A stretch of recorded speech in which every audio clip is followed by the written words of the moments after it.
Hi friends, तपस्या अंक vastu house की तरफ से मैं नीलेश शिंदे आप सभी का स्वागत करता हूं। दोस्तों, वास्तु कंसल्टेंट होने के नाते हमेशा लोगों के घर में आना जाना लगा रहता है। जब भी घर में जाते हैं तो घर के लोग पूछते हैं कि हमारे घर में हाथी है, हमारे घर में घोड़ा है, हमारे घर में कछुआ है, उसे कहाँ रखे, कैसे रखे, मंदिर में कौन से भगवान रखे। ऐसे कई सवाल लोग पूछते रहते हैं।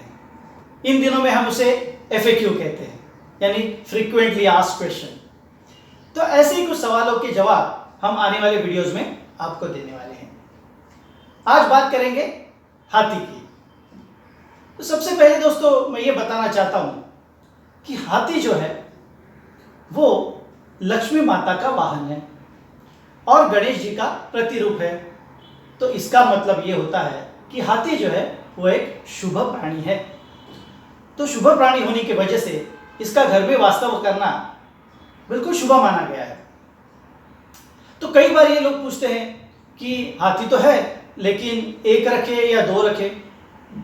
देखिए मित्रों, हमने जब भी पुराने मंदिरों में देखा है, पुराने रजवाड़ों में देखा है कि प्रवेश द्वार पर दो हाथी सूंड को उठाकर रखे हुए दिखाई देते। इसका मतलब यह है कि हमारे पूर्वजों ने कुछ विचार सोच करके ही इनकी स्थापना वहां पर प्रवेश द्वारों में की थी। जितना मुझे ज्ञात होता है कि हाथी जब सूंड उठाता है तो वह आनंदी स्वरूप में होता है, वो खुश होता है और बच्चा तभी खुश होता है जब वो अपनी माता को देखता है। इसका मतलब जब सामने से लक्ष्मी माता आ रही है तभी हाथी सूंड उठाता है, ऐसा मुझे ज्ञात होता है। तो इसलिए हाथी का सूंड उठाना यानी लक्ष्मी माता का आगमन हो रहा है ऐसे प्रतीत होता है। इसके लिए मैं आपको ये निवेदन जरूर करूंगा कि हो सकता है तो आप अपने घरों में या अपने दुकानों में दरवाजे के बाहर दो हाथी जरूर रखें जिनकी सूंड जो है वो ऊपर उठाई गई है। उसके बाद सवाल आता है कि हमारे घर में तो हाथियों का झुंड है। यस, हाथियों का झुंड, हाथी हमेशा झुंड में रहता है, फैमिली के साथ में रहता है। हमेशा झुंड में जो हाथी होते हैं उनकी मूर्तियां रखने में कोई गैर बात नहीं है, ये भी एक शुभ बात ही है। देखिए, हाथी जो है वो एक बुद्धिमान प्राणी है और शक्ति का प्रतीक है। इसके लिए ये भी दो बातें हमें इनसे प्रतीक होती है और वास्तुशास्त्र ये जो है वो पूरा प्रतीकों के ऊपर ही काम करता है।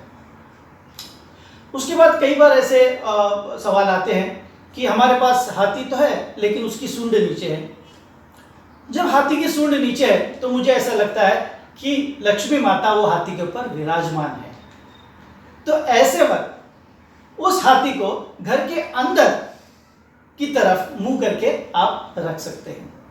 अगर सूंड ऊपर उठाई है तो दरवाजे की तरफ मुंह रखिए और अगर सूंड नीचे है तो अंदर आते हुए लक्ष्मी माता है, लक्ष्मी उस पर विराजमान है, तो घर में आते हुए उसे स्थापित कीजिए। इस तरह से हाथी इंद्र का वाहन भी है, ऐरावत कहा गया है। अगर सफेद रंग का हाथी अगर आपके घर में है तो आप उसको पूर्व की दिशा में रख सकते हैं, क्योंकि पूर्व की दिशा जो है वो इंद्र देवता की दिशा है।